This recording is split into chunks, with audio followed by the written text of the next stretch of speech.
is Maddie from Hope Therapy, and we're with IFAS Extension today to bring you a horse safety video. Now this is Merlin, and we're going to show you how to safely interact with our magnificent horses. Now, when you're approaching your horse, you never want to come directly from the front or directly from the back. They do have a sort of blind spot about 6 feet out from directly in front of their nose, so you want to be clear of not standing directly in front of them. Their best view is actually from the side, so you want to approach them from the side, whether they're tied up or in the pasture. So if you approach them from the side, they can see you right here. You give them a little touch, let them know who you are and that you're coming up to them.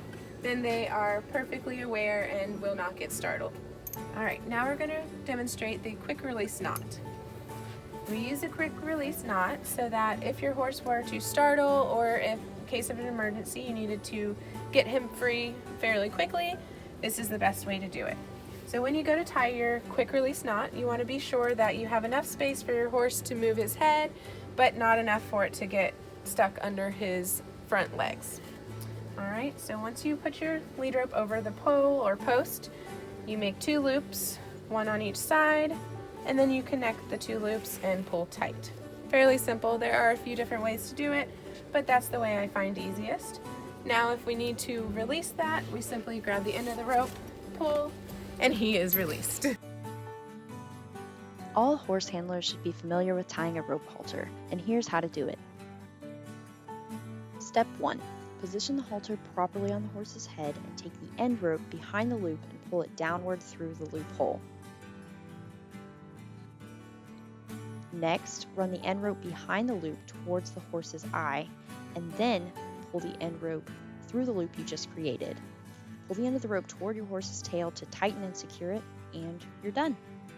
Now to lead your horse, you never want to wrap the lead rope around your arm or your wrist, because then you could get tangled and he could end up dragging you down. So we always want to fold it. Fold the long end in your left hand, use your right hand for control, and you want your hand to be about 6 inches from his face to where you still have a good control over his head, but if he needs to reach around for an edge or move his head at all, he has that space. Alright? And when you're leading them, you also want to be directly next to their head. You don't want to be farther in front or farther behind, or else you lose your control there. Alright, now there's a couple ways to give treats as well. We typically use a bowl here at Hope Therapy, but if it is your own horse or someone gives you permission, the other way you can feed your horse is by flat palm. So you can take your treat and open your hand completely flat. He can take it very easily that way.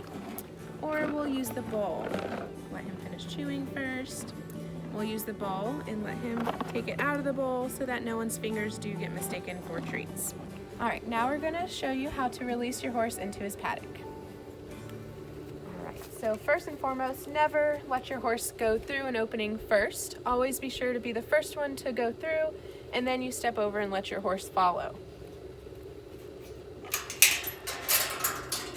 Then as you come through, you turn around, face the gate that you just come through so that you can shut it in case there are other horses in the pasture.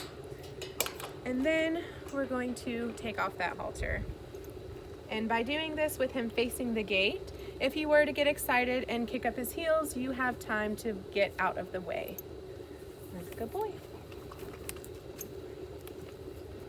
Thanks for watching the video, and I hope these tips help you out with your horses at home.